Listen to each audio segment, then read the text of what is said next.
네. 할렐루야. 주 예수 그리스도의 이름으로 말레이시아와 필리핀 연수 간증 드리도록 하겠습니다. 오늘 이 시간은 간증을 드리도록 하겠습니다. 저희 19기 신학생들이 지난 2월 25일부터 6월 23일까지 4개월간의 연수를 다녀왔습니다. 그래서 오늘 이 시간에는 연수를 통해서 저희가 경험한 필리핀 교회와 말레이시아 교회에 대한 소개를 드리고 그 속에서 느낀 은혜와 간증을 간단하게 나누는 그런 시간을 가지고자 합니다. 가장 먼저 이 4개월 동안 저희를 인도해 주시고 보호해 주신 하나님께 감사와 영광을 돌립니다. 하나님께서 저희를 계속해서 지켜주셨기 때문에 저희가 그 4개월간을 무사히 보낼 수 있었다고 생각이 듭니다. 하나님께 무엇보다 감사를 먼저 드립니다. 그리고 이 4개월 동안 저희 19기 신학생들을 기억해 주시고 또 기도해 주셨을 천안교회 성도님들께도 감사의 말씀을 드립니다. 그럼 지금부터 연수 간증을 시작하도록 하겠습니다. 가장 먼저 말씀드릴 것은 이 연수의 목적에 대해서 이야기하고자 합니다. 사실 저는 연수를 떠나기 전부터 항상 이 생각을 가지고 있었습니다. 내가 왜 말레이시아에 가야 되는가? 내가 왜 해외에 나가서 1년이란 시간 동안 지내고 와야 되는가에 대한 질문을 사실 저뿐만 아니라 제 동기들도 다 가지고 있었을 거라고 생각이 듭니다. 연수의 목적을 저희가 그곳으로 가서 훈련받는 목적을 분명히 하지 않는다면 저희가 가서 열심히 할 수 없을 것이라는 생각을 제가 가지고 있었기 때문에 저는 저 나름대로 이 연수의 목적을 스스로 정리해 왔습니다. 그리고 저는 이 연수의 목적이 굉장히 분명하다고 생각을 합니다. 예수님께서는 이렇게 말씀을 하셨죠. 마가복음 16장 15절 말씀에 너희는 온 천하에 다니며 만민에게 복음을 전파하라라고 분명하게 명령하셨습니다. 이 명령은 제자들에게 해주신 명령이자 또 우리 현재를 살아가는 모든 참예수교회 성도들이 평생 가지고 가야 하는 그런 사명이죠. 그리고 예수님께서는 이 복음 전파의 범위를 분명히 하셨습니다. 예수님께서는 온 천하에 다니면서 모든 사람에게 복음을 전하라고 분명히 말씀을 하셨습니다.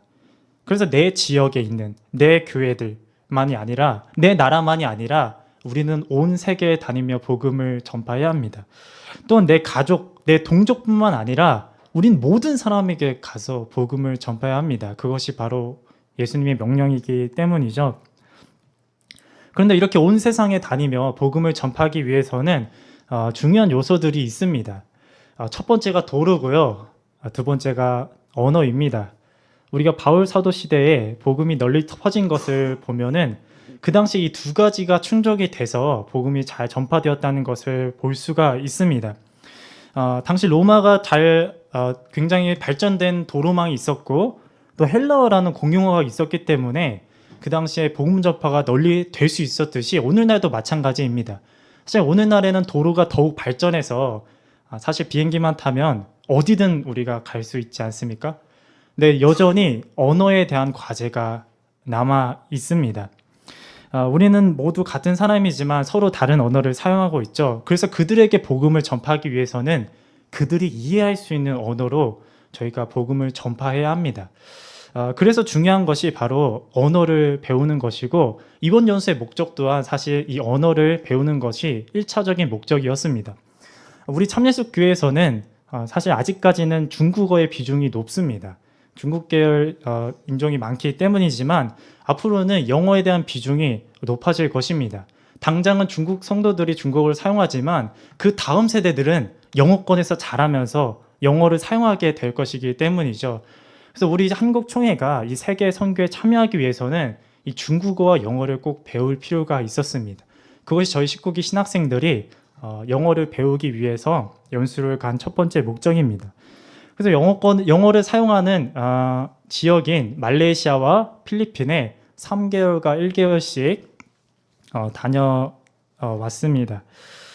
그리고 이 연수 동안에 저희가 앞으로 선교를 꾸준히 나가야 되는 19기 신학생들에게 선교 실습의 훈련과 기회를 제공하는 것 또한 하나의 목적이었습니다. 자, 그래서 우리가 말레이시아, 필리핀으로 파송되게 되었는데 사실 저는 연수의 목적을 영어나 선교 실습이다라고 말하기보다는 복음 전파를 위해서다라고 말하고 싶습니다. 사실 본질적으로는 전 복음 전파를 위해서 간다라는 마음을 가지고 갔어요. 단순히 영어 잘하고 싶어서, 영어를 더 늘리고 싶어서라는 목적도 물론 말이 되지만 난 복음 전파를 위해서, 예수님의 명령에 순종하기 위해서 훈련 받으러 간다라는 마음으로 이 연수에 참여를 했습니다. 오늘 간증에서 이 4개월간의 연수를 모두 말씀드리기에는 너무 시간이 부족합니다. 그래서 제 시간 동안에는 주로 교회 소개를 해드리려고 합니다. 제가 4개월 동안 정말로 많은 성도님들을 만났고 정말로 많은 교회를 방문을 했는데요. 그래서 그 경험들과 은혜들을 일일이 나열하기에는 시간이 부족하기 때문에 이 시간에는 교회 소개를 주로 하고 제 다음에 간증할 김인수 신학생님 간증 때 제가 못다한 그 간증들과 은혜들을 해줄 거라고 생각이 듭니다. 그래서 먼저 이 말레이시아 교회에 대해 소개를 드리겠습니다. 말레이시아는 동남아에 위치한 나라 중에 하나입니다. 말레이시아의 지역적 특성으로는 두 부분으로 나눠진다는 건데요. 우리 바다를 기준으로 왼쪽에 있는 지역이 서말레이시아입니다. 그리고 오른쪽에 있는 곳이 동말레이시아인데, 그래서 말레이시아는 특이하게 총회가 두 개가 있습니다. 보통 한 나라에 하나의 총회가 있지만 말레이시아에는 서말레이시아에 말레이시아 총회가 있고요. 오른쪽 동말레이시아에 사바 총회가 또 따로 있습니다. 근데 저희 기수는 이 서말레이시아를 다녀왔습니다. 사바 교회는 전혀 방문을 하지 않았습니다. 그래서 제가 지금 소개해드릴 교회는 모두 서말레이시아 지역에 대한 것들만 이제 말씀해 드리도록 하겠습니다. 말레이시아에는 굉장히 많은 교회가 있는데요. 서말레이시아의 지역을 보면 거의 전 지역에 교회가 분포되어 있습니다. 그래서 말레이시아는 네 부분으로 나눌 수가 있는데, 이제 쿠알라룸푸르가 있는 중부, 수도가 있는 중부 지역과 그 옆에 페락 지역, 그리고 위쪽에 북부 지역과 밑쪽에 남부 지역, 이렇게 네 군데로 나눌 수가 있습니다. 그리고 거기 모두의 교회가 고루 분포가 되어 있습니다. 그래서 말레이시아 교회 현황을 제가 표로 정리를 해봤는데 2024년 기준으로 약 41개의 교회가 있다라고 정 홈페이지가 나와 있습니다. 교회와 기도소가 있는데, 근데 저희가 이제 실제로 총회에 가보니까 그 현황표에는 44개로 나와 있습니다. 아마 그 후에 3개의 기도소가 추가돼서 현재는 44개로 44개의 교회와 기도소가 위치해 있습니다. 그 중에서 저희는 주로 중부 지역에서, 수도가 위치한 중부 지역에서 연수를 진행을 했고, 그 중에서도 체라스 교회라고 쿠알라룸푸르에 있는 교회를 거점으로 신앙생활과 영어 연수를 진행을 했습니다. 그래서 다른 교회 방문이 없는 날에는 항상 안식일에 이 체라스 교회에서 신앙생활하고 안식일을 보냈습니다. 그래서 이 말레이시아 3개월 동안에 저희가 방문한 교회를 제가 형광펜으로 이렇게 칠해 봤습니다. 3개월 동안 저희가 약 20개의 교회와 기도소를 방문을 했습니다. 그래서 가까운 중부 지역에 있는 교회들은 모두 방문을 했고, 근처의 지역에 있는 교회들도 몇 군데를 방문을 했습니다. 다음으로 말레이시아 교회가 가진 도전에 대해 이제 말씀을 드리겠습니다. 제가 이 말레이시아 연수 간증을 준비하면서 가장 소개하고 싶었던 것이 바로 이 부분입니다. 사실 우리 한국 교회가 이 한국을 벗어나서 세계 참예수 교회를 위해서 기도하고 공감을 해주기 위해서는 그 나라가 가진 어려움을 우리가 알 필요가 있다는 생각이 듭니다. 상대의 아픔과 어려움을 알아야 우리가 진정으로 공감하고 기도해 줄 수 있듯이 이 시간에 이 말레이시아 교회와 필리핀 교회가 가진 이 도전과 어려움을 좀 소개해 드리고자 합니다. 첫 번째로 뭐가 있냐면, 말레이시아는 무슬림 국가입니다. 그래서 국교가 이슬람 교회예요. 그렇지만 다른 종교를 가지는 것이 부분적으로 허용이 되어 있습니다. 말레이시아에는 여러 인종들이 있는데요. 근데 말레이들은 무조건 이슬람교만 가져야 됩니다. 그게 법으로 제정이 되어 있어요. 그래서 무슬림 국가입니다. 말레이 사람들은 다른 종교를 가지는 것이 불법이에요. 태어나면서부터 이슬람교 사람이 되고 이슬람교에서 나가는 것이 불법입니다.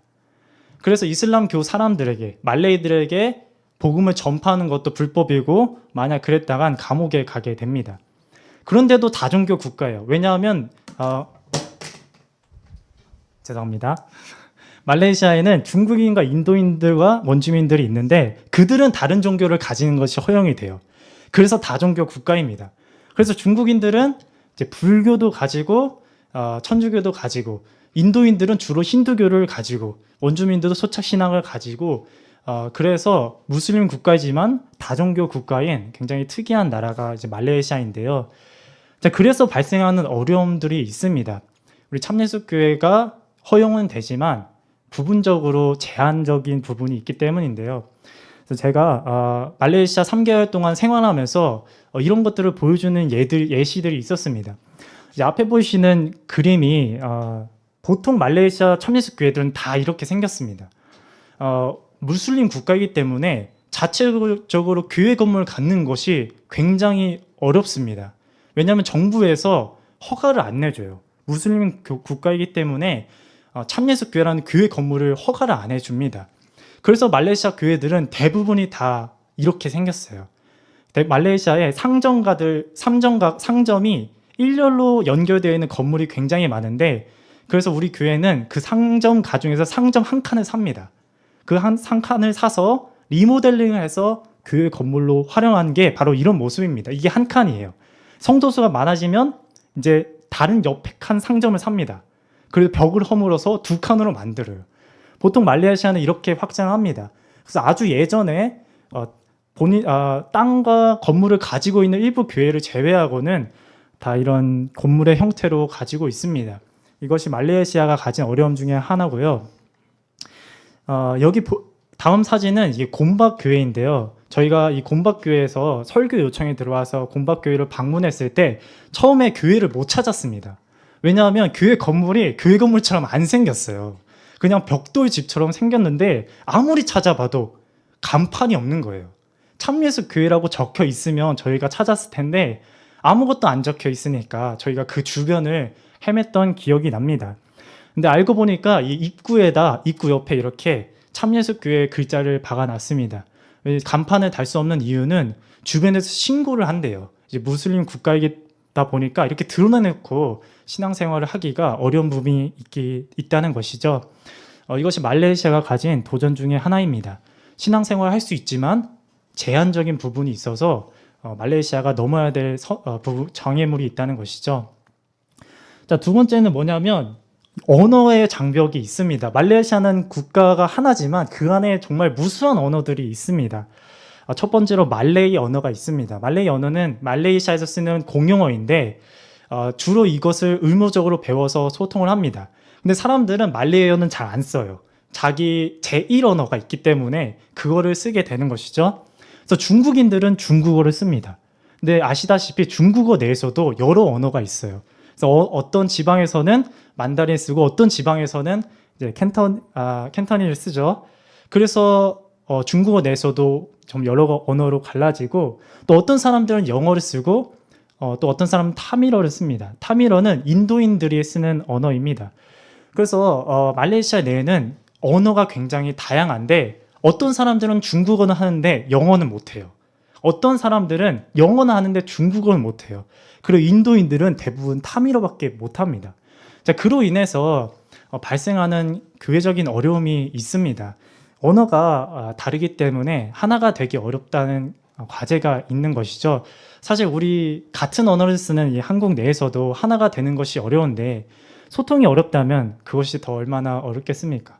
자, 그로 인해서 항상 예배 시간에는 강대상에 2명이 올라옵니다.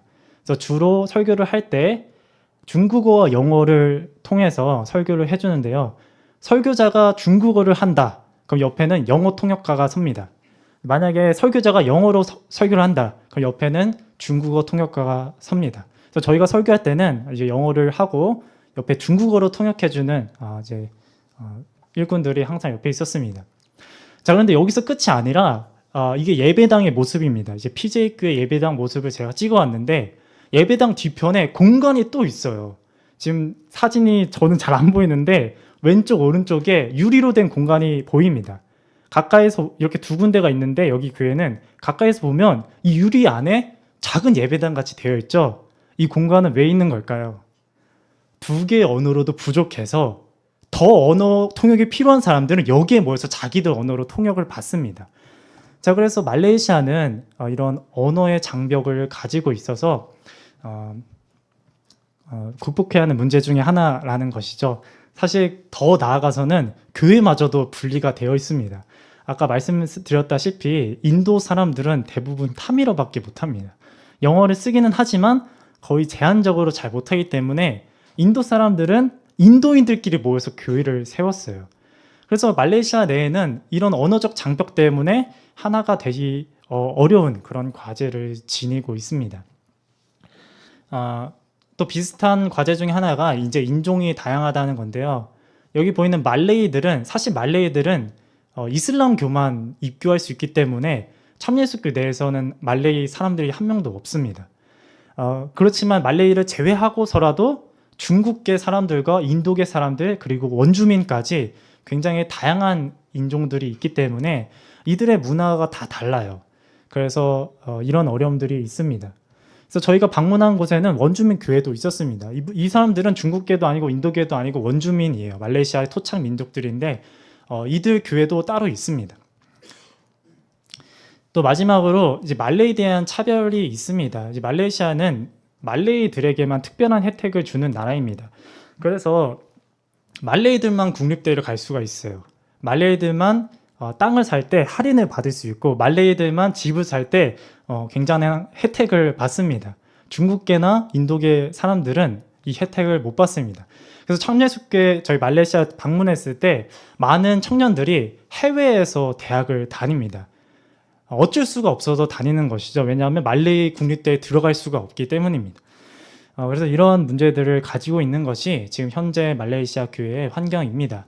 그래서 이것을 기억하시고 기도 부탁드립니다. 말레이시아에서 수행한 사역들에 대해서 간단히 얘기를 드리겠습니다. 저희가 기본적으로 말레이시아에서 설교를 당연히 진행을 했고요. 그리고 신방도 다녔습니다. 저희가 체라스 교회를 거점으로 체라스 교회에서 신앙생활을 했기 때문에 체라스 교회에서 신방이 있는 날에는 저희도 함께 참여를 해서 함께 말씀을 나누고 기도를 드렸습니다. 또 가정 예배도 저희가 인도를 했고요. 앞에 보시는 것은 이제 교회 학교 수업을 인도하는 모습입니다.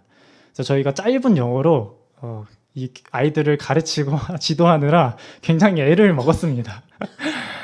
어쨌든 굉장히 귀한 경험을 하고 온 것이죠. 그리고 기도회도 저희가 인도를 했습니다. 이제 일요일마다 기도회가 있어서 저희가 돌아가면서 영어로 기도회를 인도했고 앞에 보시는 이 사진은 오성 기도를 하는 장면입니다. 이제 김인수 신학생님께서 오성 기도로 영어로 이렇게 진행하는 모습이죠. 말레이시아에서는 항상 밥 먹기 전에 이렇게 대표 기도를 오성 기도로 드립니다. 그래서 그것도 저희가 맡아서 진행을 했습니다. 그래서 다양한 경험들을 하고 왔죠. 뿐만 아니라 노방전도도 참여를 하고 왔습니다. 이제 전도 집회 전에 항상 이렇게 전도지를 돌리는 행사가 있습니다. 그래서 저희도 거기에 참여를 해서 전도지를 돌리고 왔습니다. 이게 참 재밌었던 게 앞서도 말씀드렸듯이 말레이들에게 전하는 건 불법이에요. 그래서 저희가 말레이 집 사람들을 제외하고 전하려고 일종의 게임같이 진행을 했습니다. 자세한 거는 생략하도록 하겠습니다. 다음에 아마 들으실 수 있을 것 같습니다. 그리고 저희가 청년부 강의도 맡아서 진행을 했습니다. 그래서 제가 처음에 강의를 맡았을 때 굉장히 의욕적으로 칠판을 사용해서 한번 해보겠다 그렇게 했었는데 정말 쉽지가 않았던 기억이 납니다. 그래서 다양한 경험들을 하고 왔고 또 구도자 가정이 항상 방문을 해서 이 구도자 가정에서 그 아이들과 함께 수업도 하고 이런 여러 가지 활동을 하고 왔습니다. 그리고 거기에 교회 학교 아이들과 활동을 한 모습입니다. 이제 저희가 성경에 있는 이야기들로 인형극을 만들어서 교회 학교 아이들과 인형극을 진행한 사진이고요. 그 교회 학교 아이들과 체육관에 대여를 해서 배드민턴도 치고 여러 가지 다양한 분야에서 사역을 하고 왔습니다. 이 다음부터는 저희가 참여한 행사들에 대해서 잠깐 소개를 드리겠습니다. 말레이시아와 한국은 다른 나라이기 때문에 이 행사의 성격도 조금 다릅니다. 앞에 보이시는 사진은 성령 기도회라고 모든 미수령자가 한 군데 모여서 기도회를 엽니다. 그래서 여기 총회에 모여가지고 미수령자가 엄청나게 많이 오거든요. 8시부터 12시까지 4시간 동안 말씀과 기도를 드립니다. 그래서 이런 굉장히 신선해서 한번 사진을 가지고 와봤습니다. 자, 그리고 세례식도 참석을 했습니다. 근데 이 말레이시아 세례식은 정말로 간단합니다. 굉장히 간단하고 사실상 세례만 받고 바로 돌아와요. 근데 그 이유에는 이제 무슬림 국가라서 드러내놓고 할 수 없는 것도 있겠죠. 그래서 우리나라는 일요일에 날 잡고 행사처럼 특송도 하고 박수도 치고 케이크도 먹고 축하 소감도 듣고 하잖아요. 근데 여기는 가서 물에 담갔다가 그냥 사진 찍고 돌아오는 수준으로 이렇게 세례식을 진행합니다.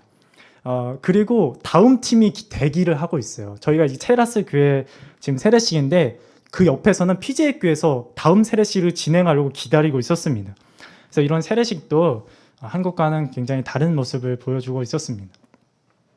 그 앞에 보이시는 사진은 이제 장례 예배인데요. 저희가 있는 동안에 한 세 차례 정도, 두세 차례 정도 장례 예배를 참석을 해서 또 말레이시아에서는 어떻게 장례 예배를 드리는지도 경험을 하고 왔습니다. 그리고 또 특이한 점이 말레이시아에서는 난민센터를 운영을 합니다. 앞에 보이시는 사진이 필리핀 난민 아이들인데요. 이 난민센터를 저희가 방문을 해서 함께 좋은 시간을 보내고 왔습니다. 이상으로 말레이시아 간증을 마치고요. 사실 3개월 동안 저희가 정말로 많은 곳들을 다녀왔거든요. 근데 다 설명을 드릴 수가 없습니다. 사실 저희를 보살펴 주었던, 저희가 3개월 동안 저희가 지낼 곳과 생활에 필요한 전반적인 관리와 저희를 돌봐주신 룻 자매님 가정도 있는데 과감하게 그 가정 소개도 뺐습니다. 이 김인수 신학생님에게 양보하려고 뺐습니다. 그래서 더 풍성한 간증과 은혜는 이후에 들으시기를 기대하시길 바랍니다. 그래서 저는 이 시간에는 주로 필리핀 교회에 대해서 비중을 둬서 소개를 드리도록 하겠습니다. 필리핀도 마찬가지로 동남아에 위치한 국가입니다. 근데 이 중에서 저희는 한 달 동안 두 부분으로 나눠져서 실습을 했습니다. 그리고 첫 번째가 처음에 2주 동안은 세부에서 이제 연수를 했습니다. 세부에서 2주 동안 있으면서 한 4일 정도는 그 밑에 보홀이란 섬이 있어요. 그 섬에 가서 4일 동안을 지내고 그 이후에 이제 마닐라에 가서 남은 2주 동안을 보내고 왔습니다. 그래서 필리핀이라는 나라는 굉장히 섬이 많아요. 섬이 많은 특징을 가지고 있기 때문에 이로 인해서 발생하는 어려움이 또 있습니다. 그 전에 먼저 필리핀 교회가 어떻게 참예수 교회가 들어오게 됐는지, 어떻게 복음이 전파됐는지를 간단하게 이제 소개를 해드리도록 하겠습니다. 자, 필리핀 교회에서는 특이한 점이 우리가 먼저 가서 전한 것이 아니라 거기서 먼저 요청을 했어요. 근데 그 경로가 어떻게 되냐면 1980년에 지금 제가 PPT가 잘 안 보이는데 토레스라는 형제가 있었습니다. 이 토레스라는 형제가 오순절 계열의 신학생이에요. 근데 이 신학생이 공부를 하다가 한 신학원 도서관이 있어요. 신학교 도서관이 있죠. 거기서 한 먼지 쌓인 소포를 발견합니다. 근데 거기서 그걸 열어보니까 거기에 생명의 말씀이라는 참예수교의 책자를 발견을 해요. 이것이 연퉁에서 발행한 책자인데 이 토레스라는 형제가 그걸 발견하고 읽어봐요. 그리고 이것이 진리라는 것을 깨닫고 나서 이걸 연구하고 주변 사람들에게 공유를 하기 시작합니다. 그러는 와중에 이 오른쪽에 보이시는 분이 이제 발라스톤 형제님인데요. 이제 발라스톤 형제는 오수정 계열은 아니고 제칠 안식교라는 다른 교파의 또 신학생이었습니다. 근데 이 발라스톤 형제는 이전부터 진리를 찾고 있었어요. 자기가 안식일은 맞다고 믿는데 이 삼일체에 대한 불신을 가지고 있어서 유일신에 대한 진리를 찾고 있던 와중이었습니다. 근데 이 소식을 들은 이 토레스 형제가 이 참예수교회 책자를 준 거예요. 왜냐하면 거기 안에 이제 하나님은 한 분이시다라는 유일신 진리가 담겨져 있으니까 이 발라스톤 형제가 줍니다. 그래서 발라스톤 형제가 이것을 읽고 나서 이제 진리를 깨닫게 되는 것이죠. 그래서 이 발라스톤 형제를 필두로 싱가포르 교회에다 편지를 써요. 우리의 선교사를 요청을 합니다. 그래서 연총에서 싱가포르 교회를 통해서 두 일꾼을 필리핀에 파송을 하게 됩니다. 그래서 이 두 일꾼이 이 발라스톤 형제의 집에 가서 전도를 하고, 그래서 발라스톤 형제가 필리핀 첫 성도입니다. 토레스 형제는 그 후로부터 3년 뒤에 전도가 되었습니다. 어쨌든 이 두 일꾼이 이제 발라스톤 형제 집에서 머물면서 필리핀의 복음을 함께 전하기 시작한 게 바로 필리핀 교회의 시작입니다. 그래서 특이한 것이 우리 총회에서 이 참예수께서 먼저 파송한 것이 아니라 이 책자를 통해서 진리를 발견하고 요청을 했다는 굉장히 특이한 경로를 가지고 있죠. 어떻게 보면 하나님의 복음의 역사를 잘 보여주는 그런 필리핀 교회 역사입니다. 그래서 필리핀 교회 현황은 지금 현재 15개의 교회가 있고 30개의 기도소가 있습니다. 그래서 필리핀 전역에는 총 45개의 교회가 기도소가 있습니다. 굉장히 많죠. 필리핀 교회는 40년 정도밖에 되지 않았지만 굉장히 빠른 성장을 이루고 있습니다. 그런데 목자 수는 불과 7명에 지나지 않습니다. 그리고 이 중 한 명은 여자 목자님이라고 합니다. 필리핀 교회는 그래서 목자 수가 굉장히 부족하고 목회자로 나와야 되는 일꾼들이 굉장히 필요합니다. 그리고 필리핀은 아직까지도 총회가 설립이 되어 있지 않습니다. 이름은 있지만 실질적으로 운영은 되고 있지 않고 사바 총회 아래에서 관리를 받고 있습니다. 이제 그 이유에는 여러 가지가 있는데 이후에 제가 설명을 드리도록 하겠습니다. 이제 필리핀 교회가 가진 도전과 어려움에 대해서 좀 소개를 드리겠습니다. 필리핀은 섬나라예요. 섬이 7,000개가 넘습니다. 엄청나게 많은 섬들을 가지고 있고 엄청나게 많은 사람들이 곳곳에 흩어져서 살아가고 있습니다. 근데 그로 인해서 발생하는 어려움들이 있습니다. 섬이 많기 때문에 뭐가 어렵냐면 오고 가는 게 어려워요. 섬이 많다는 것은 사실 접근성이 떨어진다는 것이고, 그렇기 때문에 사실 일꾼들이 많이 필요합니다. 일꾼들이 많이 필요해서 거기에서 거주하면서 하나님의 말씀을 전하고 교회를 관리할 일꾼들이 굉장히 많이 필요해요. 그래서 우리나라 같이 한반도로 이루어진 나라보다 지역적인 특성 때문에 더 많은 일꾼들이 필요한 것이 바로 필리핀 교회입니다. 그런데 굉장히 일꾼이 부족한 실정이고, 두 번째 문제는 언어 문제가 또 있습니다.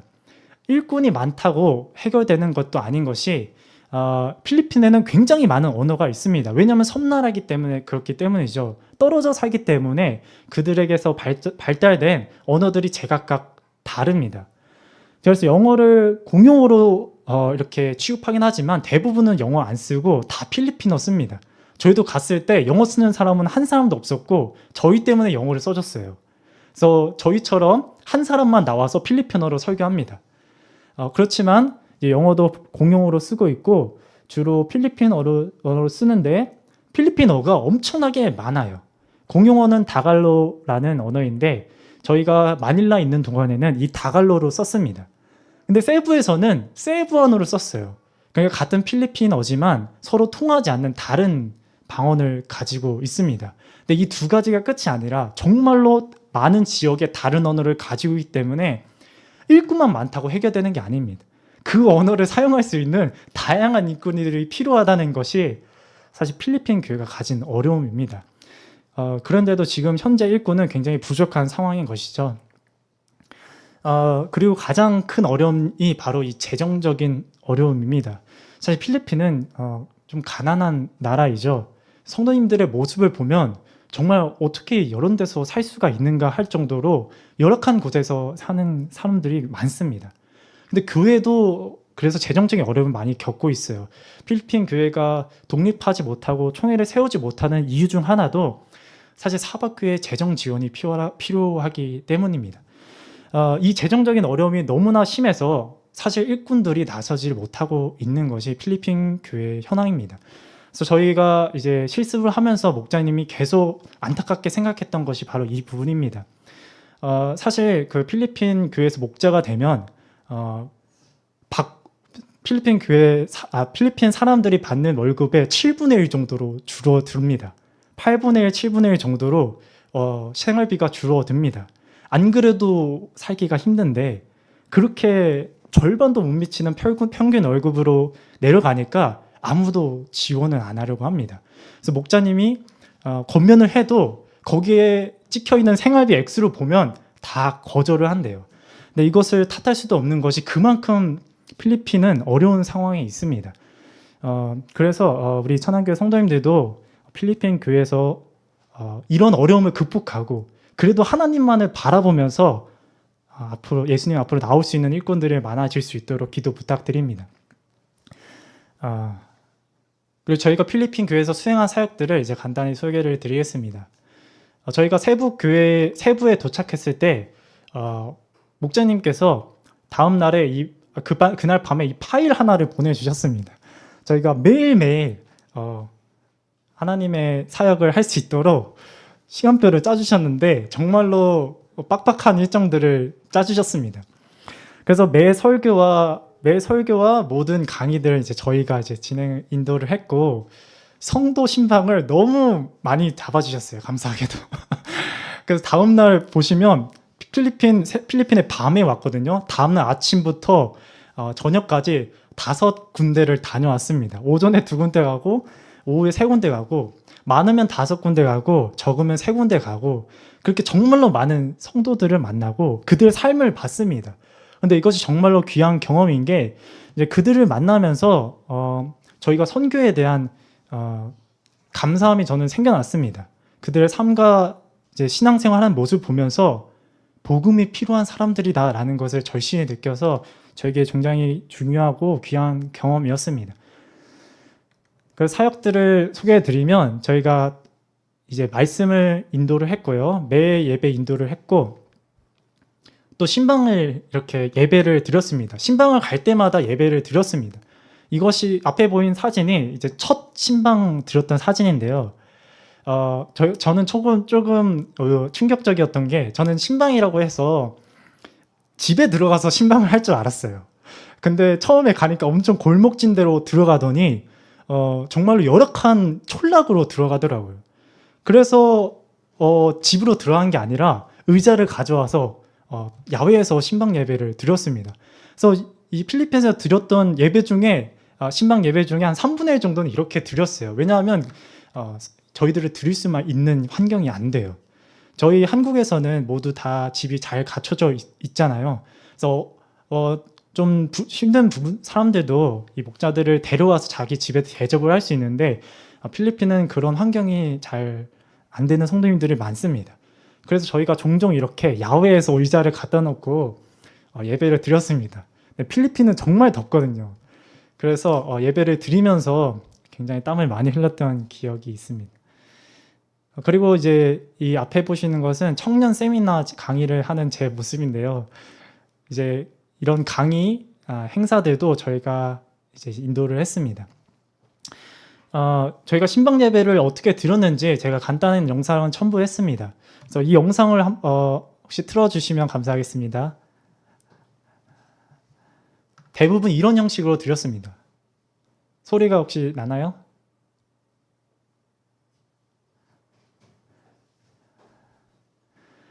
저희가 영어로 설교를 하면 옆에서 목자님께서 필리핀어로 통역을 해 주셨습니다. He screamed day and night. Siya nagasinggit adlaw ug gabi.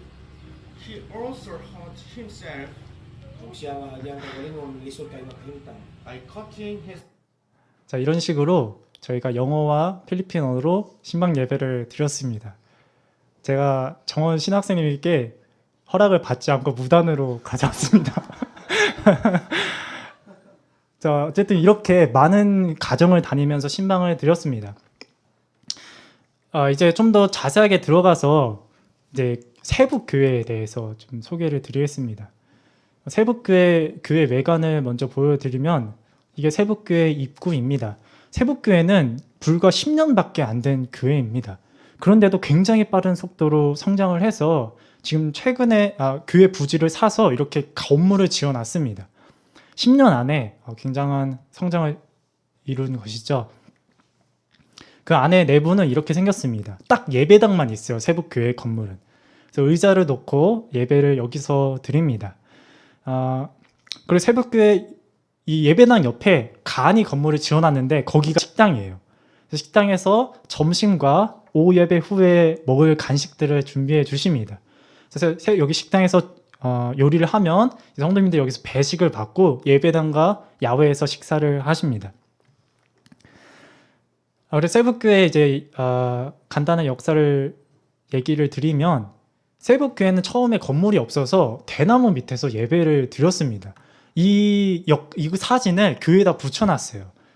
그래서 처음에 대나무 밑에서 예배를 드렸죠. 왜냐하면 더우니까 건물이 없으니까 이런 식으로 처음에 시작을 했습니다. 불과 10년 전에. 그래서 앞에 보이시는 이 사진의 성도님들이 대부분 구도자라고 합니다. 왜냐하면 세북교회는 어떻게 시작이 됐냐면 2016년에 이 세부에는 딱 한 가정밖에 없었습니다. 근데 이제 필리핀에서 에스겔 목자님을 이 세부로 파송을 한 후에 계속 전도가 돼서 지금까지 성장을 한 것입니다. 그 전에는 이렇게 대나무 밑에서 첫 안식일을 보냈다고 합니다.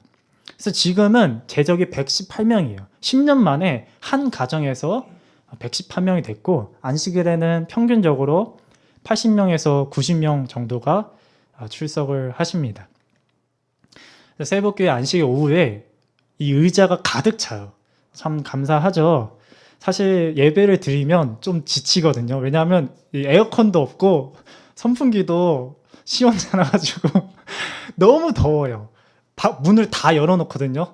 창문 그냥 야외에서 드리는 거 거의 마찬가지인데 그럼에도 성도님들 오셔가지고 굉장히 즐겁고 행복하게 신앙생활을 하고 계십니다. 세북교회는 굉장히 에너지가 있는 교회인데 10년밖에 안 된 교회지만 임원분들이 있어서 교회를 굉장히 시스템을 갖춰서 굴리고 계십니다. 그래서 앞에 보이시는 이제 사진의 성도님들이 이제 임원분들이시고요. 이렇게 교회 앞마당에서 레크리에이션도 합니다. 그리고 교회 청년들 세미나도 하고 아동부 행사도 있습니다. 방학 때마다 여름 성경학교를 몇 주간 진행을 합니다. 그래서 포스터도 만들고 홍보도 하고 이 수료한 학생들에게는 상장도 줍니다. 수료증과. 그래서 굉장히 잘 하고 있다. 굉장히 열심을 내고 있는 교회다라고 말씀을 드릴 수가 있겠습니다. 그래서 저희가 이제 수료하는 그 행사에 참석을 해서 저희가 뭐라고 아이들에게 수료증을 나눠주는 그런 역할을 맡기도 했습니다. 여름 성경학 끝난 후에는 그 당시에 배웠던 내용을 가지고 연극을 이렇게 진행하기도 했습니다. 그래서 굉장히 역사가 길지 않은 교회지만 여러 가지 측면에서 힘을 내고 있는 교회다라고 느꼈습니다. 다음으로 이제 에스겔 목자님을 좀 소개해 드리겠습니다. 에스겔 목자님은 이제 세북교회를 담임하고 있는 목자님이시고 세부에서 2주 동안 저희를 가이드해 주셨던 목자님이십니다. 그래서 앞에 보시는 이 노란색 티셔츠를 입은 분이 에스겔 목자님이시고요. 에스겔 목자님은 이제 목자가 되신 지 10년 좀 넘었습니다. 그 목자님께서는 원래는 전임 사역자로 일하셨다고 합니다. 그러니까 필리핀 교회 이제 특징 중에 하나가 목자가 아니지만 전임 사역자들이 있어요. 저는 그게 굉장히 신기했는데 목자는 아니지만 총회에 고용이 돼서 전임 사역자로 일하는 분들이 계십니다. 근데 에스겔 목자님은 목자가 되기 전에 먼저 전임 사역자로 고용이 돼서 이렇게 섬겼습니다. 원래 이 목자님이 10대 후반에 전도가 됐어요. 친구를 통해서 전도가 됐는데 어린 시절에 굉장히 불우하게 자라셨습니다. 정말로 정글에서 자랐다고 본인이 말씀하세요. 그러니까 굉장히 문명과는 동떨어진 곳에서 태어나셨는데 10대 초반에 부모님이 돌아가십니다. 그래서 그 어린 나이에 5 동생을 먹여 살려야 되는 굉장히 어려운 상황에서 자라셨습니다. 그래서 이제 먹을 것이 없어 너무 힘들었고 불우한 생활을 보내다가 또 나쁜 길로 빠져서 옛날에는 자기가 갱스터였다 이렇게 얘기도 하시는데 그런 와중에 이제 하나님을 만난 거죠. 10대 후반에 하나님을 만나고 이제 하나님 위해서 섬기는 일꾼이 되었습니다. 근데 그럼에도 목자가 되는 것에 대한 굉장한 망설임이 있었다고 합니다. 그래서 에스겔 목자님이 어떻게 목자로 나올 수 있었는지 이제 간증을 제가 간단히 드리겠습니다. 제가 여기에 3개의 꿈에 대해서 이렇게 적어놨는데 처음에 이제 전임 사역자로 일할 때 사박교회 선교 목자님께서 권면을 하셨습니다. 너가 목자가 되었으면 좋겠다. 필리핀에서 목자로 섬겼으면 좋겠다 했을 때는 이 에스겔 목자님이 처음에는 거절을 합니다. 그 거절 이유에는 나는 성경 지식이 없다라는 것도 있었고 또 자신의 부족한 성품도 있었다고 합니다. 그래서 처음에는 거절을 했는데 어떻게 이 목자로 나설 수가 있게 되었냐면 잠시만요. 3개의 꿈을 꿨다라고 이렇게 말씀을 해 주셨습니다. 어떤 꿈을 첫 번째로 꿨냐면 에스겔 목자님이 교통사고를 크게 한번 당하십니다. 오토바이를 타고 다니시거든요. 필리핀은 차를 가지고 있는 사람이 거의 없으면 비싸니까 대부분이 다 오토바이를 타고 다니십니다. 에스겔 목자님도 오토바이를 타고 다니시다가 사고를 크게 당하셔서 죽을 위기에 처해 있었습니다. 근데 그 사고 났을 당시에 꿈을 꾸셨대요.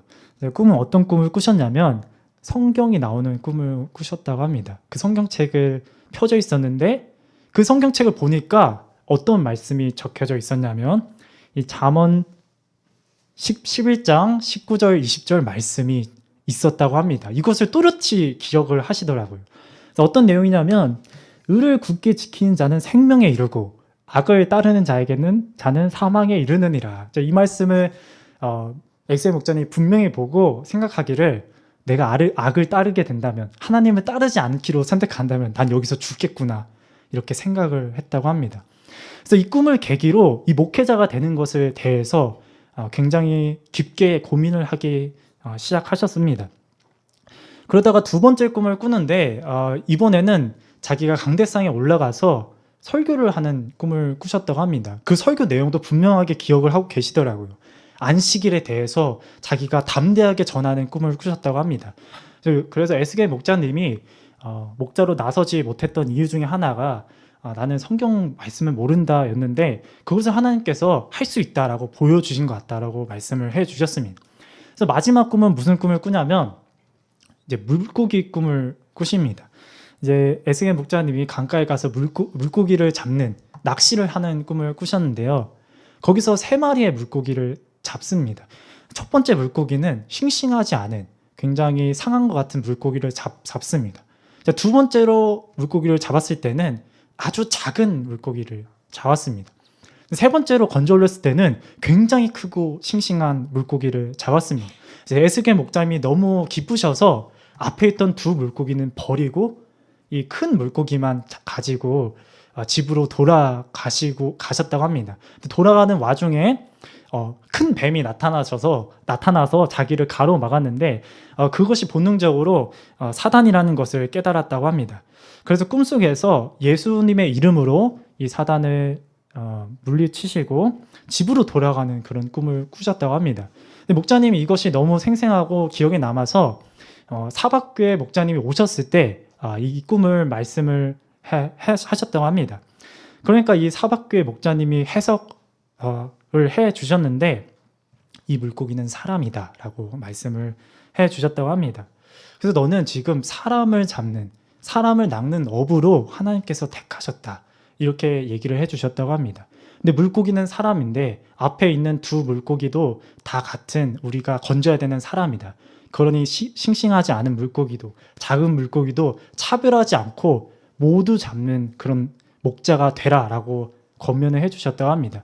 그래서 이 3가지 꿈을 꾸고 난 뒤에 에스겔 목자님이 그제서야 결심을 하고 사바 신학원에 입학을 합니다.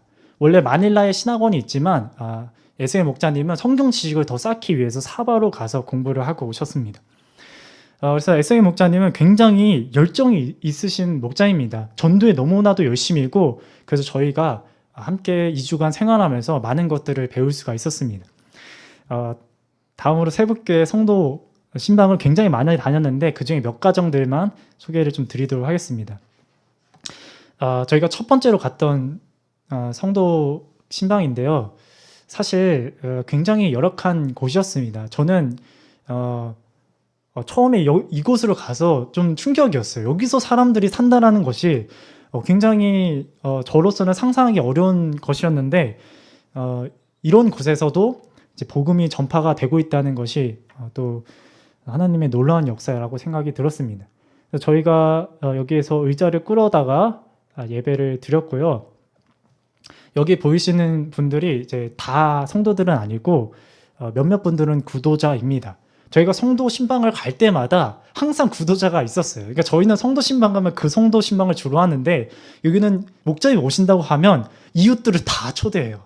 초대해가지고 이렇게 예배를 드립니다. 그 다음에 이제 갔던 곳이 이제 목자님의 동생의 아내분 가정을 갔는데 왜 소개를 드리냐면 이분이 저희에게 자동차를 빌려주셨습니다. 사실 필리핀에서 신방을 굉장히 많이 다녔기 때문에 교통이 너무나도 중요했는데 기꺼이 저희에게 2주 동안 이 차를 빌려주시는 굉장히 헌신적인 분이셨습니다. 그리고 이제 필리핀에서도 굉장히 많은 접대를 받았습니다. 어려운 형편 속에서도 저희를 접대하기 위해서 가는 곳마다 사실 맛있는 밥을 차려주셔서 저희가 항상 소화제를 들고 다녔습니다. 네, 요엘 집사님입니다. 요엘 집사님 가정에도 신방을 다녀왔는데 세복교회에는 지금 현재 요엘 집사님 딱 한 분밖에 안 계십니다. 그리고 올해 안립을 받으셨습니다. 그전에는 사실 성직자는 오직 목자님 뿐이었다라는 것이죠. 그래서 요엘 집사님이 이번에 집사로 안립을 받으시고 목자님이 안 계실 때 이제 세북교회를 관리를 해주고 계십니다. 아까 제가 말씀드렸다시피 필리핀에는 45개의 교회와 기도소가 있습니다. 그런데 목자는 7명이에요. 에스겔 목자님은 7개의 교회와 기도소를 맡고 계십니다. 그리고 그 교회를 갈 때마다 배 타고 가야 돼요. 비행기 타고 가야 합니다. 그래서 저희가 돌아간 뒤에도 비행기를 타고 다른 지역을 갈 계획이 있은 만큼 너무나도 바쁘세요. 그래서 이런 집사님의 역할이 굉장히 중요합니다. 그 다음에 기억에 남는 신방이 이제 마이클 형제님 가정 신방인데요. 여기 이 신방을 갈 때도 저는 좀 충격이었습니다. 왜냐하면 신방을 가는데 집으로 가는 게 아니라 산속으로 들어가더라고요.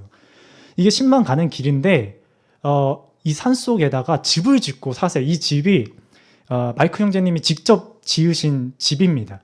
그래서 벽돌과 나무로 집을 짓고 왼쪽 구석에 있는 건 또 샤워장입니다. 이렇게 간이로 만드셔가지고 생활을 하시는데 옆에 보면 이거 그냥 옆에 찍은 거예요. 옆에가 이렇게 되어 있습니다. 정말로 산속에서 산다는 느낌을 받을 정도로 이렇게 사십니다. 이렇게 사는 이유도 사실 가난해서 그런 거죠. 도심에서 살 수가 없으니까 직접 산에 와서 집을 짓고 사는 것입니다. 근데 그런 힘든 형편에서도 굉장히 열심히 신앙생활을 하고 계세요. 특히 마이클 형제님은 교회 임원이십니다. 그 가족들이 전부 다 교회를 나와요. 너무 열심히 하십니다. 그래서 대가족인데 저희가 왔다고 닭을 잡으셨습니다. 그래서 닭을 잡아서 맛있는 식사를 함께 하고 왔습니다. 다음에 마이크 형제의 가족인데 이분은 이발소 사장님이십니다. 앞서서 마이크 형제님이 어떻게 전도됐는지를 간단히 얘기해 드리겠습니다. 사실 제가 이 신방 다녀오고 바로 물어봤어요. 이렇게 산속에 사시는데 어떻게 이 사람들이 전도가 됐을까 너무 이제 궁금해서 제가 바로 물어봤습니다. 이 사람들은 어떻게 전도가 됐냐로 물어보니까 에스겔 목자님이 항상 노방 전도를 하세요. 그리고 노방 전도 중에 한 형태가 뭐냐면 그 주변에 사람들 모아놓고 성경 공부를 진행하십니다. 그래서 그날도 사람들을 모아놓고 야외에서 성경 공부를 하고 있었어요. 근데 옆에 길가에 지나갈 때 이 마이클 형제님이 지나가신 거예요. 그래서 성경 공부하기 전에 목자님이 가가지고 10분만 시간 있냐? 내가 하나님 말씀 전하고 싶은데 10분만 시간 있냐? 그렇게 해서 전도가 되셨습니다. 그래서 에스겔 목자님은 항상 이렇게 전도를 하세요. 사실 세복교에 있는 대부분의 성도는 목자님께서 전도를 하셨습니다. 그만큼 굉장히 전도에 열심을 하시고 계시고 하나님께서 많은 역사를 보여주고 계십니다. 그 다음에 제가 넣은 마이크 형제님 가족도 비슷합니다. 마이크 형제님이 이발소를 운영하시는데 목자님이 다니시는 이발소예요. 이발소에서 머리를 깎으시면서 말씀을 계속 전하신 거예요. 그래서 전도가 됐습니다. 이게 굉장히 인상 깊어서 이제 사진을 가져와 봤습니다. 그 다음에 프란시스 가정을 갔습니다. 이 가정에서 신방을 드리는데 남편과 아들밖에 없죠. 왜냐하면 아내가 지금 외국에서 일을 하고 있습니다. 이제 필리핀에서는 시간이 없으니까 생략을 하도록 하겠습니다. 이제 어려운 가정들이 많다는 것을 좀 보여드리고 싶었고 구도자분들이 굉장히 많아서 감사하게도 저희가 예배 드린 후에 안식일에 참석하신 구도자분들도 계셨습니다. 다음으로 이 로나 한 가정 소개해드리고 세복교회는 마치도록 하겠습니다.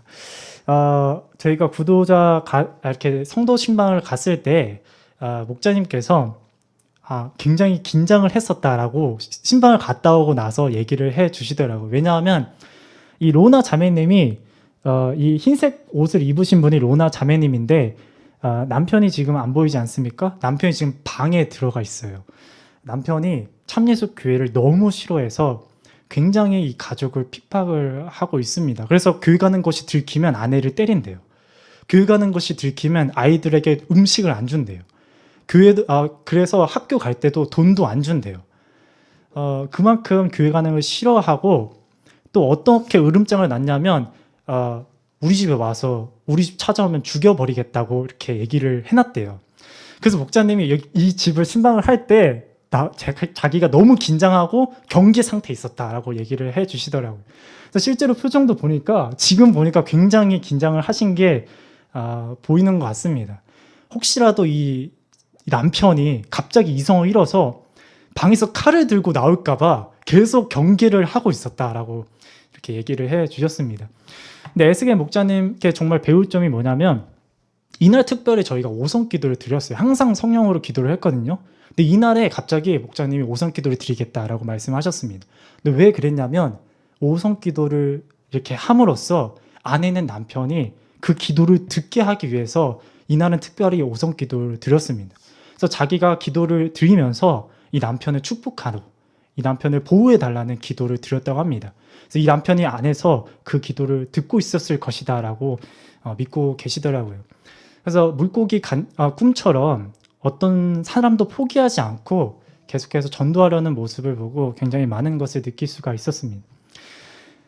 그리고 보홀 기도소에 대한 소개를 좀 드리도록 하겠습니다. 저희가 세부에서 2주 있는 동안은 4일 정도는 보홀로 가서 지냈습니다. 보홀은 이 세부 밑에 있는 섬인데요. 저희가 배를 타고 이 섬으로 이동해서 연수를 드리고 왔습니다. 보홀 기도소 모습이고, 보홀 기도소는 아직 기도소예요. 성도가 25명 정도 되는 아직 기도소입니다. 그래서 여기 보이는 이 기도소 건물은 사실 교회 건물은 아니고요. 성도 집을 개조한 것입니다. 이 보홀기도소 첫 성도인 로미오 형제님의 집을 이렇게 개조를 해서 지금 현재 예배당으로 사용하고 있습니다. 그래서 보홀기도소 주방이고, 그리고 화장실 사진도 제가 가져봤습니다. 저희가 필리핀 가가지고 처음에 너무 당황스러웠던 게 물을 어떻게 내리는지 모르겠는 거예요. 아니, 버튼이 없는 데가 있고 버튼이 있어도 작동을 안 해요. 그래서 저희가 너무 저랑 인수신학생님은 너무 당황했는데 다행히 옛날 시골에서 자랐던 정원 신학생이 방법을 알고 있어가지고 해결을 할 수가 있었습니다. 여기서는 옆에 있는 바가지가 항상 있거든요. 이 물을 부어야지만 이렇게 내려가더라고요. 그래서 이런 경험도 하고 왔습니다. 보홀 기도소가 설립된 배경을 간단히 말씀드리겠습니다. 앞에 보이시는 기타 치고 있는 성도님이 보홀 기도소의 첫 성도님입니다. 나이는 77세시고 이 성함은 로미오 형제님입니다. 이 로미오 형제님이 그 당시에 미국에서 파견된 목자가 있었는데 그 목자가 개종을 해서 참예수교로 개종을 했습니다. 그래서 이 개종한 이 목자가, 이번 교회 목자가 그 보울기도소로 선교를 와서 이 로미오 형제를 전도를 한 거예요. 근데 이 정작 이 목자는 참예수교를 떠납니다. 왜냐하면 참예수교에서 돈을 못 주니까 그대로 참예수교를 떠나고 오직 로미오 형제님 가정만이 남게 되었습니다. 그렇게 20년 동안 사실상 방치가 돼요. 그 후에 마닐라에 신학원이 세워지면서 필리핀에 성도들이 있는지 조사를 시작했습니다. 그리고 보울 기도소에 우리 교회 성도가 있다는 것을 알게 돼서 파송을 해요. 선교사들을. 근데 다행히 감사하게도 이 로미오 형제님이 20년 동안 이 가정홀로 신앙생활을 하고 있었던 거예요. 그래서 그걸 계기로 이제 에스겔 목장이 파송이 돼서 전도를 시작하고 지금은 25명 정도의 규모가 되었습니다. 이제 필리핀에서는 45명이 되어야지 교회로 승격이 된대요. 그래서 아직 기도소 형태로 남아 있습니다. 그래서 보울기도소에서 저희가 매일 예배를 드렸습니다. 3일 동안 매일 예배를 드렸는데 항상 이렇게 음식을 준비해 주셨고 제가 영상을 하나 첨부했는데 이거 좀 틀어주세요.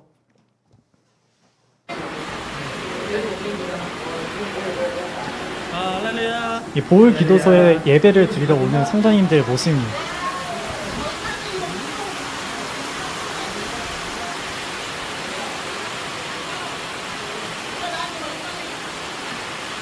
아기가 다 젖어 있지 않습니까?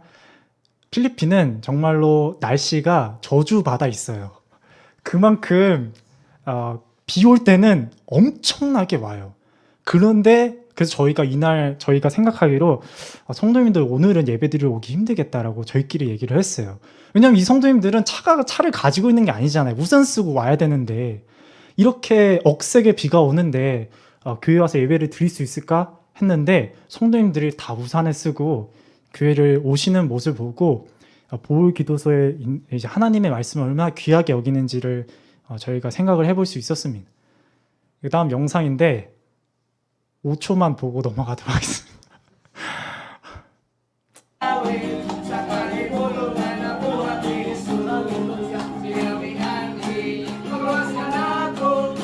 네, 여기까지 보겠습니다. 보울기도소가 작아요. 열악합니다. 굉장히 가난하죠. 그런데도 순수하고 하나님에 대한 사랑이 있습니다. 찬양하는 모습만 봐도 얼마나 하나님을 사랑하는지를 저희가 볼 수가 있었습니다. 가난하고 힘들다고 불행하게 생각하고 우울하고 그런 게 아니라 정말 그 작은 곳에서 행복하게 신앙생활하는 모습을 저희가 볼 수가 있었습니다. 보울기도 신방은 생략을 하도록 하겠습니다. 생략하고 마지막으로 마닐라 교회를 소개해드리고 이제 마치겠습니다. 저희가 2주 동안은 이제 마닐라 교회를 다녀왔는데요. 마닐라 교회는 굉장히 좋은 시설을 갖추고 있습니다. 사박교회 지원을 받아서 필리핀 내에서는 가장 좋은 시설을 갖추고 있습니다. 그래서 저희가 항상 호텔에서 지냈는데 마닐라 교회에서는 교회에서 지낼 만큼 좋은 시설을 갖추고 있습니다. 마닐라 교회는 딱 1000학교의 성도님들 정도 규모가 됩니다. 안식일에 단체 사진을 찍었는데 한 70명 정도 참석을 하셨습니다. 설립된 배경을 간단하게 말씀을 드리겠습니다.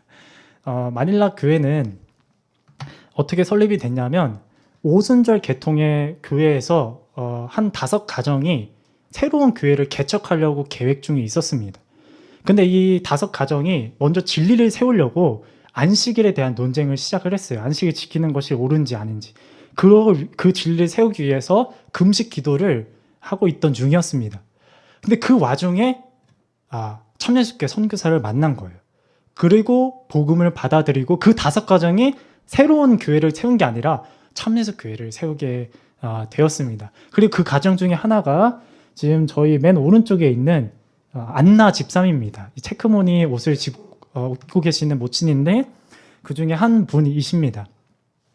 그래서 이제 좀 비하인드를 선교사를 어떻게 만나는지 비하인드를 좀 말씀을 드리자면 이 안나 집사님 남편이 파우스토 형제님인데 이분이 택시 기사예요.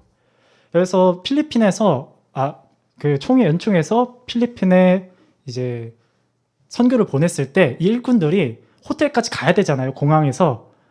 근데 이제 그 공항까지 거리가 200페소 정도 드는 거리였대요, 필리핀 돈으로. 근데 택시 기사들 붙잡고 50페소 해달라고 흥정을 계속 하고 있었던 거예요. 근데 택시 기사들이 다 이걸 거절하는데 오케이 콜 했던 형제님이 바로 이 안나 집사님 남편분입니다. 그렇게 해서 만나게 됐고 그 택시 안에서 복음을 전하고 더 복음을 듣고 싶으면 호텔로 와라 해서 이 가정들이 와서 이 마닐라 교회가 세워지게 된 것이죠. 사실 이 택시 기사로서 만나는 것도 다 하나님의 역사라고 우리가 믿을 수가 있습니다. 그래서 마닐라 교회가 이제 있기 전에는 이 안나 집사님 가정에서 예배를 드렸습니다. 교회가 아직 건물이 없을 때.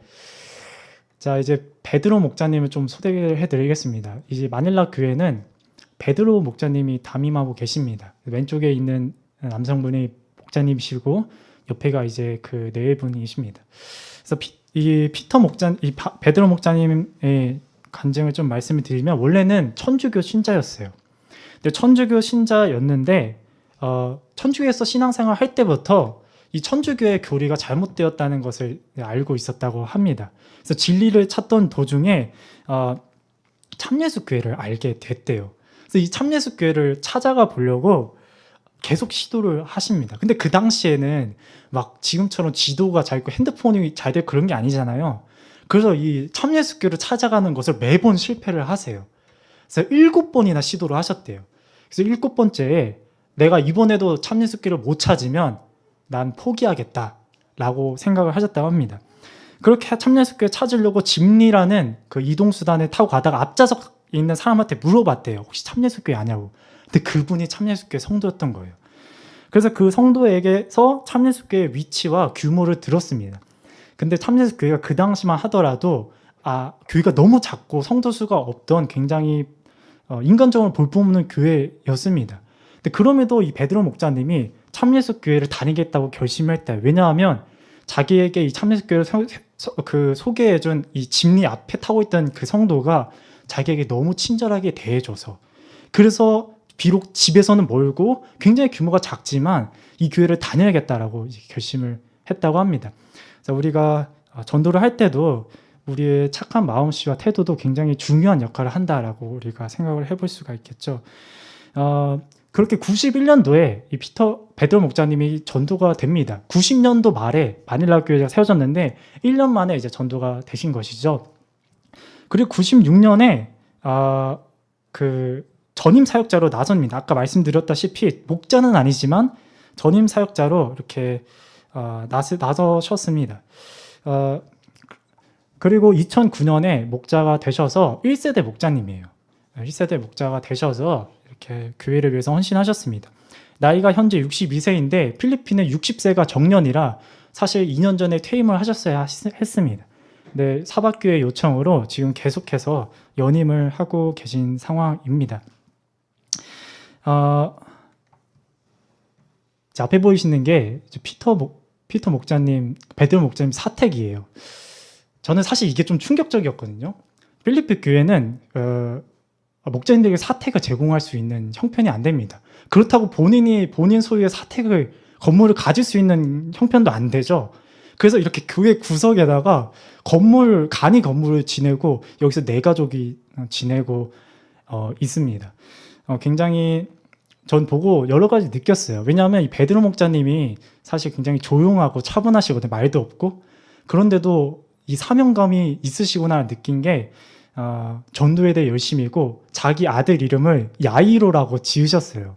저는 처음에 야이로는 사실 그 회당장 야이로로 지으셨는데 보통은 야이로로 안 짓잖아요. 그래서 왜 야이로로 지었냐고 물어보니까 교회에 사니까 그렇게 지으셨다고 하더라고요. 처음엔 저희 그게 너무 웃겼거든요. 근데 피터 목사님 사택 보고 그 삶을 보니까 좀 생각이 달라졌습니다. 교회에서 하나님과 가까이 사는 게 얼마나 큰 복이었으면, 얼마나 큰 축복이라고 여겼으면 자기 아들 이름을 교회에서 사는 사람이라고 야이로라고 지었을까. 그래서 이 목자님들의 이제 헌신을 보면서 저희가 느낀 것이 이제 많았습니다. 마닐라 교회 신방은 두 가정만 소개를 드리겠습니다. 마닐라 교회에서는 베드로 목자님은 마닐라 교회만 맡고 있습니다. 왜냐하면 마닐라 여기 지역이 너무 넓어요. 그래서 성도님들은 너무 멀리 사십니다. 왜 멀리 사냐면 돈이 없어서 멀리 살 수밖에 없어요. 마닐라가 수도인데 교회 근처에 살려면 돈이 많아야 돼요. 그래서 마닐라 교회는 딱 한 가정만 근처에 삽니다. 나머지는 다 한두 시간 멀리서 떨어져 살아요.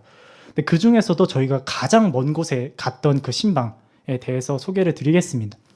첫 번째로 올롱가푸에 있는 성도님 신방을 다녀왔습니다. 직선거리가 100km 떨어져 있고 차로 3시간을 가야 합니다. 그래서 저희가 7시에 출발했는데 1시에 도착을 했어요. 그래서 고속버스 타고 앞에 보이는 집리 타고 집리 탄 모습이고요. 그리고 이 트라이시클이라는 이 오토바이를 타고 산속 입구까지 도착했습니다. 이분도 산속에 살아요. 산속 입구에 도착해서 저희가 이제 산을 올라서 그 성도님 집으로 들어갔습니다. 여기서 만났던 형제님이 바비 형제님과 이제 멀리 자매님 가정입니다. 그래서 이분들은 교회를 나올 수가 없어요. 너무 물리적으로 멀리 사시기 때문에 주로 스트리밍으로 들으시고 목자가 찾아가지 않으면 관리가 불가능한 지금 성도인 것입니다. 근데 베드로 목자님은 이렇게 멀리 떨어져 있어도 한 달에 한 번씩 이 지역을 방문해서 말씀을 전하고 함께 기도한다고 합니다. 사실 이 가정 말고도 한 가정 더 있는데 그 가정은 다른 교회로 떠났어요. 멀리 산다는 건 그만큼 신앙생활 하기가 힘든 것이죠. 이것이 이제 마닐라가 교회가 가지고 있는 어려움입니다. 교회 근처에 살 수가 없다는 것은 사실 굉장히 힘든 일이죠. 그 다음에 갔던 신방이 바기오입니다. 바기오는 더 멀어요. 직선거리로 240km 떨어져 있습니다. 차로 6시간 가야 돼서 여기는 저희가 하루 만에 못해서 1박 2일 동안 다녀왔습니다. 호텔을 잡고. 여기서 만난 신방은 가정도 아니고 딱 한 명을 위해서 갔다 왔습니다. 이 에스트렐리아라는 자매님을 위해서 저희가 이 바기로 가서 말씀을 전하고 함께 기도하고 왔습니다. 그래서 저희가 이 신방도 굉장히 의미가 깊었던 게 이 한 사람은 한 영혼을 위해서, 한 가정을 위해서 이 먼 길을 간다는 것이 저에게 굉장히 좋은 경험이었습니다.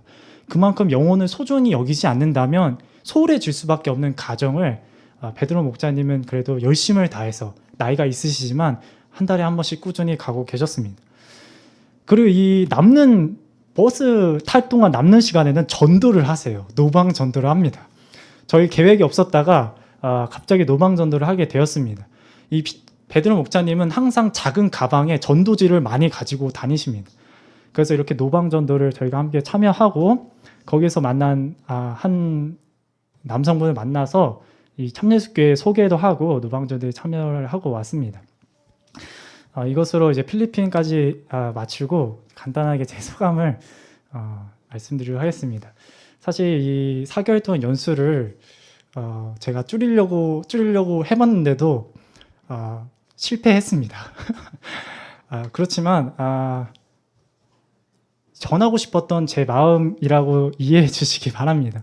이 4개월간의 연수는 저는 단순히 영어 연수라고 생각하지 않고 저희가 앞으로 목회자가 돼서 하나님을 평생 섬기는 일꾼이 되었을 때 저에게 굉장히 큰 영향을 주는 그런 시간이었다고 저는 믿습니다. 특히 제가 느꼈던 것은 왜 이 사람들 이렇게까지 하나님 믿는가? 이거를 굉장히 많이 느끼고 왔어요. 왜 이렇게 힘든데? 왜 이렇게 살기도 힘든데? 이렇게까지 하나님을 믿으려고 교회에 가려고 그 먼 거리를 가고 이렇게 힘든데 하나님 위해서 목회자로 나오고 이런 모습을 보면서 나도 그래야겠다고 느꼈습니다. 사실 선교는 저에게는 굉장히 두려운 부분이거든요. 저는 이 국내에서 신학생이 됐을 때도 가장 힘들었던 부분이 사실 전국을 돌아다니는 게 제일 힘들었어요. 제가 낯을 많이 가리고 약간 이렇게 살갑게 잘 못하고 시간이 좀 필요한데 거의 이 교회를 많이 다니면서 낯선 사람들과 같이 지내고 낯선 곳에서 밥 먹고 이렇게 하는 게 저는 좀 힘들었거든요. 그래서 선교는 저에게 더 어려운 과제로 사실 생각이 되었습니다. 지금 이렇게 국내에서도 말 통하는 이 사람 이렇게 지내는 것도 새로운 사람 만나고 지내는 것도 힘든데 말도 잘 통하지 않는 그 외국에 가서 앞으로 선교를 하는 것이 저에게 굉장히 큰 과제였었는데 이번에 다녀오고 나서 제 마음이 많이 바뀌게 되었습니다. 사실 예수님을 위해서라면 어디든 갈 수 있는 것이 당연한 일꾼의 본분이라는 것을 많이 느꼈고 제가 처음에 신학을 지원했을 때 마음도 많이 느낄 수가 있었습니다. 헌신하시는 이 사람들의 성도님들의 모습을 보면서 나도 처음에는 어디든지 가겠다라는 마음으로 나왔었는데 지금은 선교에 대한 두려움과 고민을 가지고 있는 저의 모습을 보고 많이 반성을 했고 이 시간을 지내면서 선교에 대한 두려움이 많이 사라졌고 오히려 선교에 대한 소망이 생겼습니다. 하나님께서 나를 쓰시고자 한다면 사실 그게 복이다. 그게 축복이다. 그 교회에 사는 것을 축복으로 여겼던 목자님처럼 사실 하나님께서 날 사용해 주신다는 것이 진짜 축복이다라는 그런 믿음이 생겼습니다. 그래서 이 선교 시간 동안을 제가 그냥 헛되이 보내지 않고 남은 하반기 일정도 하나님께서 보내주신 곳에서 최선을 다해서 섬길 수 있도록 노력하겠습니다. 위에서 함께 기도 부탁드립니다. 이것으로 간증 마치도록 하겠습니다.